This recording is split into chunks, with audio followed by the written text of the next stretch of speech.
they never told me, like, there are going to be 800 people on the field, like unfurling 4 ginormous flags, and they're going to sit there and shake them. So all these flags are going, and you're going to be in the middle of all 4 of them on a platform, which is just a big G, and there's going to be a camera right in front of you, right here. They don't tell you that stuff. You just go in and do it. On the Dallas Opera Network, you're listening to Opera Box Score. Let's get ready to rumble!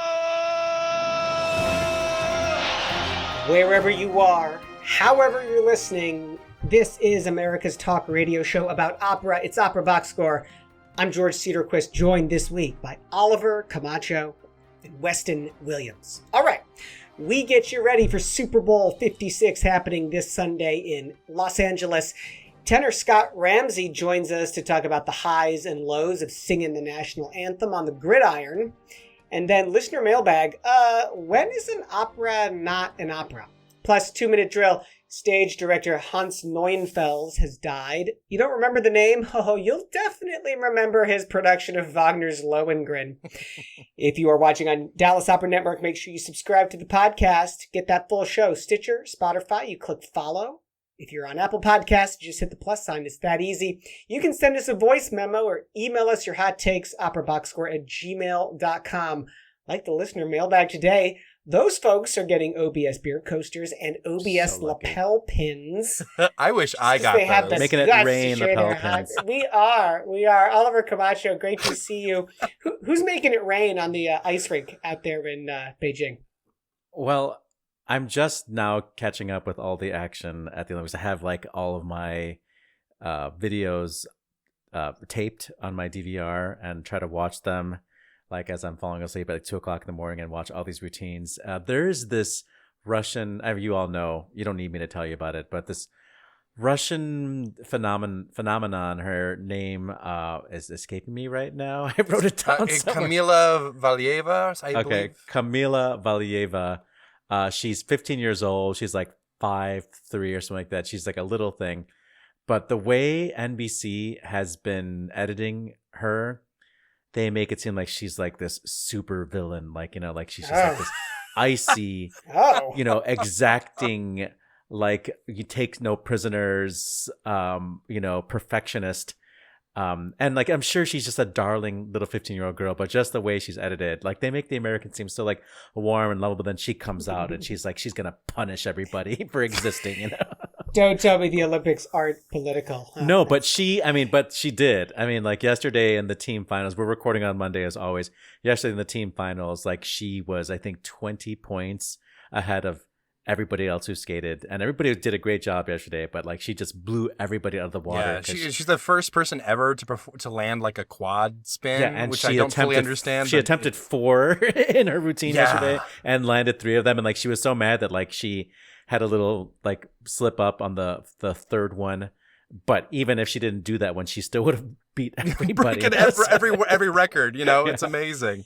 Weston, looking at the script here, your note says no peacock. I don't. Yeah, like any good millennial, I haven't watched TV in about 15 years, so I rely on stolen peacock from a friend of mine to watch the Olympics, and they want to change their password. So I don't know what's happening in the Olympics, and hopefully I'll be able to. So listeners, you can support the podcast as always by sharing our Facebook posts or just telling everybody about the show. But you can also support the podcast by sending Weston credentials to log into Peacock. Don't do that. He should be punished for stealing something. All right, let's talk some opera. Huddle up. Let's go inside the huddle. We are talking about the Super Bowl. We're getting you ready for the Super Bowl tonight. It is through gritted teeth that I invite this diehard Packers fan onto this Bears loving show. Tenor Scott Ramsay joins us. Hey, Scott. Hi, how are you? Great to see you again. Not since 2017, I think it was. It's been a few years. Yeah, exactly. Yeah. Back in the day. You're alive in this surreal, bizarre world, huh? Isn't it, though? It is. Very strange. Yes, it is. Very strange. How has it been treating you? Give us 30 seconds on opera and COVID in your world. It's been pretty decent. From the last time I saw you guys, I started working at DePaul University for the last 4 years, teaching voice here and still singing, still going out. I mean, not during COVID, everything has come to a halt. Right. Things are picking up in the spring. This April, I have a bunch of concerts and stuff, and stuff like that. We actually had to just turn down a gig because I have stuff, which is great. Like that's a good thing. But really enjoying being here in Chicago more often and working with prospective opera singers and young singers. It's a lot of fun. And COVID's been tough to teach in, but we dealt with it pretty well. Now we're, as you can see, in studio and with students still wearing masks here at DePaul and everything. So I'm just really hoping for the day when we can get back to, sans mask and sing with and actually hear voices again. I can't wait. Well, glad you're here. And you certainly had a show. This was at the end of December that you sang the national anthem for a Packers game on the frozen Christmas tundra Day. Wow. That is spectacular. Merry Christmas. Even Yeah, I right? have to check What a my gift. We're going to get to that. We're going to get to that in 1 second. We are focusing on national anthems in the Super Bowl. For me, it really all started when, for Super Bowl 48, 2014, Renee Fleming sang the national anthem. Do you remember that happening, Scott? I do. In fact, I was in Portland at Portland Opera doing a production of Lucia de Lammermoor, and we had a performance that day. And I remember being in my dressing room and down the hall, one of my colleague who was singing Lucia was Liz Futrell. And she was like, let me know when it's on. I was like, it's on. So everybody came in and we watched it on my phone, and everything. And we were all like, go in it. Like we were just cheering her on and everything. It was great. I really enjoyed it. I mean, you just can't go wrong with Nene. And give us one thing about that performance that struck you. I know what mine is, but I want to hear from you. What was one thing that you really were found meaningful about that national anthem that she did? I think what was meaningful for me is that just the fact that opera was on that national stage, really, right, and that a classical singer got a chance to sing that. I mean, I know that sounds kind of weird, but to have that notoriety of having an opera singer do that nowadays is not heard of. I mean, back in the 70s and 80s, it was you had opera singers on late night TV all the time, and opera was not something that was foreign. But to have someone like Renee on TV singing, to millions of people was a really big deal for the opera community. And whether you love her or you don't, everyone was behind her. I love her. She's amazing. I mean, the company that she kept on not that stage that year, but before and afterward: Jennifer Hudson, Carrie Underwood, Christina Aguilera, Kelly Clarkson, Alicia Keys, Idina Menzel, Lady Gaga. Boy, you did your homework. It's insane, man. You should see his Google search history. It's wild. It's amazing. I just remembered that the dress she wore made it look like she'd fallen into a vanilla ice cream cone. Yeah. I mean, that's kind of par for the course, I think, for, a lot of sports events. You always get the wildest dress, the most attention-grabbing thing that you can.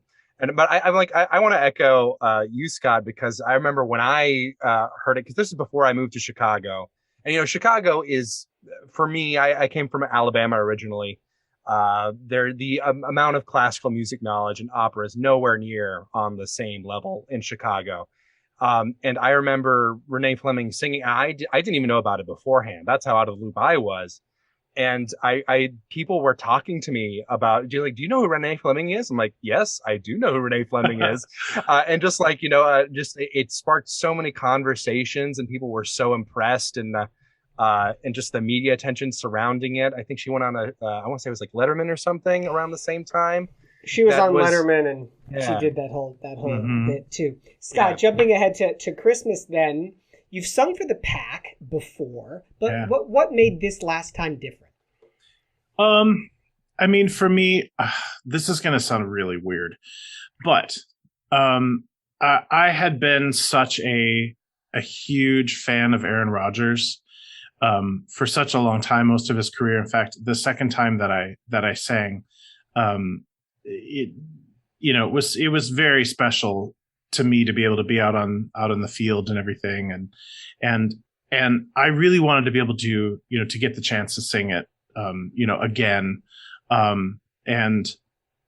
and be able to do it while he was still there. And unfortunately, when he got into some trouble, not really what, I'm not going to get into it, but it was a bummer for me, seeing you hold somebody up like that, and I'm never going to take away what he is to the city of Green Bay. And that's the thing that people don't, if you're not from a small town like Green Bay, you don't understand what a thing it is for that town to have a Super Bowl, to have, one of the best quarterbacks in the world playing for your team. And it really means a lot. I mean, when the team wins a Super Bowl, it means the economy in Green Bay gets better.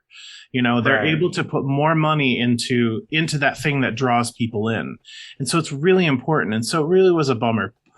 That being said, Christmas Day was awesome because I get to bring some friends and family to the game. We get to go in a skybox and everything. And I just thought, this is going to be great. I just wanted to do it during the good times. Like I got to sing that year that we went to the Super Bowl. Wah, wah. But, you played your part. Yeah, exactly. Maybe if you'd sung a little harder, you could have gotten there. But I will say, every time that I have sung the national anthem for the Packers now 3 times, they have won, and in a landslide at every game. So amazing. I mean, they should just hire me full time, quite frankly. Good call. Bad call on Opera Box Score. Give us another one, Oliver. Lyric Opera Chicago has had a great week. Today is Monday, and last week I went to see the Rising Stars concert conducted by Enrique Mazzola and directed so skillfully and with so much whimsy by Christine McIntyre, who I'd never heard of before, but she did a great job. Then on Sunday, yesterday for me, a concert, Russell Thomas and Tamara Wilson, 2 friends of the show, singing the hardest Verdi arias and the hardest Verdi duets, like back to back, like 2 hours of just like throat busting Verdi. Yeah. I couldn't go, but I saw the picture you posted of the program. I was like, oh God, are they okay? Like, your throat hurts just looking at the program. Like, ouch, And then earlier in the week, I was invited to the press junket for the season announcement for 2022-23. And we didn't have time in this episode to dive into that, but we will next week. And it's a fantastic season. I cannot wait to talk about it.